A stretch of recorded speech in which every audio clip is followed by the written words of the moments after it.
Hello friends, welcome to my channel. అందరూ ఎలా ఉన్నారు? బాగున్నారా? మీరు కనుక ఈ ఛానల్ని ఫస్ట్ టైం చూసినట్లయితే వెంటనే సబ్స్క్రైబ్ చేసుకుని పక్కన ఉన్న బెల్ ఐకాన్ క్లిక్ చేసేయండి. ఈరోజు వీడియోలో వచ్చేసి బ్లౌజ్లో ఫ్రంట్ పార్ట్ని పర్ఫెక్ట్గా ఎలా కట్ చేసుకోవాలో చాలా క్లియర్గా ఎక్స్ప్లెయిన్ చేయబోతున్నాను. తప్పకుండా చూసి వీడియో నచ్చితే లైక్ చేసేయండి. ముందుగా అయితే బ్యాక్ పార్ట్ అయితే కట్ చేసుకుంటాం కదా, ఆ బ్యాక్ పార్ట్ని ఇలా మీరు క్రాస్ బ్లౌజ్ అయితే క్రాస్గా, లైన్గా అయితే వేసుకోండి. ఇలా క్రాస్ బ్లౌజ్ బ్యాక్ పార్ట్ వేసుకున్న తర్వాత అంచులో కరెక్ట్గా ఇలా స్కేల్తో పెట్టేసి చుట్టుపక్కల కూడా మనం మార్కింగ్ అయితే చేసేసుకోవాలి. ఒకసారి వీడియోలో చాలా క్లియర్గా అయితే ఎక్స్ప్లెయిన్ చేశానండి. వీడియో నచ్చితే లైక్ చేయండి. అలాగే మరిన్ని వీడియోస్ కోసం మన ఛానల్ని సబ్స్క్రైబ్ అయితే చేసుకోండి.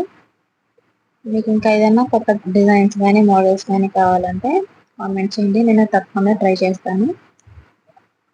ఇలా మార్కింగ్ మొత్తం చేసేసుకున్నాక ఈ మార్కింగ్ తోటి ఇక్కడ ఇలా ఆమ్రౌండ్ దగ్గర ఉన్న లైన్స్ అయితే మార్కింగ్ అయితే చేసుకున్నాను.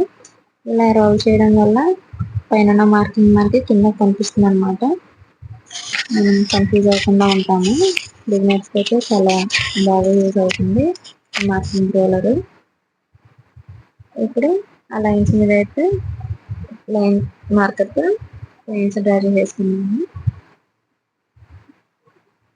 ఇప్పుడు ఈ కార్నర్లో ఒక లైన్ అయితే డ్రా చేసేసుకొని పైన మార్కింగ్ కనిపిస్తుంది కదా, మనం మార్క్ చేసుకున్నది అక్కడి నుంచి కిందకి ఒక ½ ఇంచ్ అయితే మార్క్ చేసుకొని ఆమ్ రౌండ్ అయితే తిప్పేసుకోవాలి. ఇలా రౌండ్ అయితే డ్రా చేసేసుకుంటే సరిపోతుంది. బిగినర్స్కి కర్వ్ స్కేల్ అయితే చాలా బాగా యూజ్ అవుతుందండి. తప్పకుండా మీరు ఇదైతే దగ్గర పెట్టుకొని సరిపోతుంది. ఇప్పుడు నెక్ దగ్గర ఇలా లైన్ డ్రా చేసుకున్న తర్వాత ఇప్పుడు కింద క్రాస్ ఫోల్డ్ కోసం 2 ఇంచులు అయితే మార్క్ చేసుకొని స్కేల్తో లైన్ అయితే డ్రా చేసుకోవాలి. వీడియో నచ్చితే లైక్ చేయండి ఫ్రెండ్స్. వీడియో నచ్చితే లైక్ చేయండి. మీరు లైక్ చేయడం వల్ల ఏమవుతుందంటే మన వీడియోస్ అనేవి కొత్త వారికి కూడా రీచ్ అవుతాయి అన్నమాట. తప్పకుండా లైక్ చేస్తారని కోరుకుంటున్నాను. ఇప్పుడు నెక్ అయితే డ్రా చేసుకున్నాను. ఆది బ్లౌజ్ అయితే తీసుకొని ఇలా మనకి ఉచ్చుల పత్తి అయితే ఉంటుంది కదా, ఆ పీస్ని అయితే తీసుకొని ఇలా లైన్ అయితే డ్రా చేసుకోవాలి. పైన ½ ఇంచ్ వదిలేసేసి ఇలా మార్కింగ్ అయితే చేసి సరిపోతుంది. కరెక్ట్గా మీకు బ్లౌజ్ ఎక్కడికి వచ్చిందో నెక్ అక్కడికి డ్రా చేసుకొని దానికన్నా ఒక ½ ఇంచ్ పైకి అయితే మార్క్ చేసుకోండి, ఖర్చుగా అనమాట. ఇప్పుడు కింద క్రాస్ పీస్ ఉంది కదా, దాన్ని కూడా ఒక మార్కింగ్ అయితే చేసుకోండి. మీ బ్లౌజ్లో ఉంటుందో అంతైతే మార్క్ చేసుకోండి. నాకు ఇక్కడ బ్లౌజ్లో 1 ఇంచ్ అయితే ఎక్స్ట్రా పెంచాను అన్నాను కదా, అందుకని 1 ఇంచ్ అయితే ఎక్స్ట్రా మార్క్ చేసుకుంటున్నాను. ఖర్చుల కోసం 1 ఇంచ్ అయితే మీరు మార్క్ చేసుకోండి.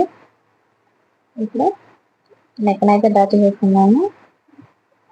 ఈ కార్నర్లో ఇలా లైన్ అయితే డ్రా చేసుకొని దీన్ని రౌండ్గా అయితే తిప్పేసుకోవాలి. మీకు ఈ ప్లేస్లో ఏ నెక్ కావాలంటే ఆ నెక్ డ్రాయింగ్ అయితే గీసుకోవచ్చు అనమాట. ఇప్పుడు సైడ్ లైన్ దగ్గర లెంత్ అయితే చూసుకున్నాము. ఆది బ్లౌజ్ అయితే తీసుకొని పైన కింద ఖర్చులు కనిపిస్తున్నాయి కదా, అక్కడికైతే మార్కింగ్ చేసుకుంటే సరిపోతుంది. మీకు నేను బ్లౌజ్లో 1 ఇంచ్ పెంచాను కాబట్టి నేను 1 ఇంచ్ ఎక్స్ట్రా మార్కింగ్ చేసుకుంటున్నాను. ఇలా ఖర్చులతో సహా పట్టుకొని పైన మార్కింగ్ కనిపిస్తుంది కదా, ఆ లైన్ దగ్గర నుంచి కింద కూడా నాకు ఎక్కడికైతే ఖర్చులు ఉన్నాయో అక్కడ వరకు మార్కింగ్ చేసుకొని సరిపోతుంది. ఇప్పుడు మిడిల్ డాట్ కోసం ఏ బ్లౌజ్ అయినా సరే, ఏ సైజ్ బ్లౌజ్ అయినా సరే 2.5 ఇంచులకి అయితే మార్క్ చేసుకోండి. ఈ చివర మార్కింగ్ దగ్గర నుంచి ఆది బ్లౌజ్ అయితే తీసుకుని మిడిల్ డాట్ పొడవెంతనే చూడండి. నాకైతే ఇక్కడ 1 ఇంచ్ అయితే వచ్చేసింది. నేను అటు సైడ్ 1 ఇంచ్, ఇటు సైడ్ 1 ఇంచ్, 2 ఇంచెస్ ఉంటుంది కాబట్టి 2 ఇంచెస్ అయితే మార్క్ చేసుకున్నాను. ఇప్పుడు డాట్ పొడవునైతే చూద్దాము. షోల్డర్ మధ్యలోకి అలా మడత పెట్టేసి పైన ఖర్చుల కోసం కొంచెం వదిలేసి అక్కడి నుంచి బ్లౌజ్ని కొంచెం లాగినట్టుగా పట్టుకోండి. మరి లాగొద్దు, సాగిపోతుంది. అప్పుడు సైజ్ ఎక్కువ వచ్చేసింది అనమాట. మీకు ఎక్కడికైతే వస్తుందో అక్కడికైతే మార్కింగ్ చేసుకోండి. నేను 1 ఇంచ్ పెంచాను కాబట్టి నేను పెద్దగా అయితే తీసుకుంటున్నాను. ఇలా మార్కింగ్ చేసేసుకొని ఒక లైన్ అయితే డ్రా చేసుకోండి. ఆ 2 మార్కింగ్స్ని కలిపి ఇప్పుడైతే నేను రెండింటిని కలిపేస్తున్నాను. ఈ మార్కింగ్ కూడా స్ట్రైట్ అయితే కలిపేసుకోవాలి. ఇప్పుడు ఇదంతా కట్ చేసేసుకుందాము. వీడియో నచ్చితే అయితే లైక్ చేయండి ఫ్రెండ్స్. మీరు లైక్ చేయడం వల్ల మన ఛానల్లో ఇంకొంతమందికి అయితే తెలుస్తుంది. మీరు నాకు కొంచెం సపోర్ట్ చేస్తారని అనుకుంటున్నాను. పైన ఇక్కడ మార్కింగ్ చేస్తున్నాం కదా, ఒక పావించి అలా క్రాస్గా మార్కింగ్ చేసుకుంటే మనకి ఉచ్చులు పెట్టుకునేటప్పుడు కాస్త లూజ్గా ఉన్నట్టు ఉండదు అనమాట. చూసారు కదా ఎంత ఈజీగా అయిపోయిందో. మీకు ఇంకా ఏదైనా కొత్త డిజైన్స్ కావాలంటే కామెంట్ చేయండి.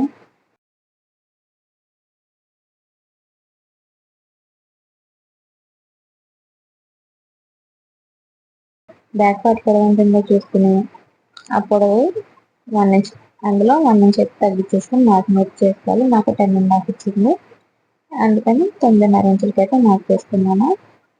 మిగిలినంత కట్ చేసేసుకుని ఇలా లైన్లో అయితే పెట్టేసుకోవాలి. ఇక్కడ మీకు కనిపిస్తుంది కదా, ఇక్కడ ఎంత పొడవు పైకి 1/2 ఇంచ్ అయితే ఎక్స్ట్రా పెట్టుకొని మిగిలిన ఎంత వచ్చిందో అంత మార్కింగ్ అయితే చేసేసుకోవాలి. నాకు 3 ఇంచులు అయితే వచ్చింది. అలాగే చివరిని కూడా 1/2 ఇంచ్ పైకి పెట్టేసి ఎంత వచ్చిందో అంత మార్క్ చేసుకోవాలి. అసలుకి 1.5 తీసుకున్నాం కాబట్టి ఇక్కడ కూడా 1.5 తీసుకోవాలి. ఇక్కడ ఒక లైన్ అయితే డ్రా చేసేసుకోవాలి.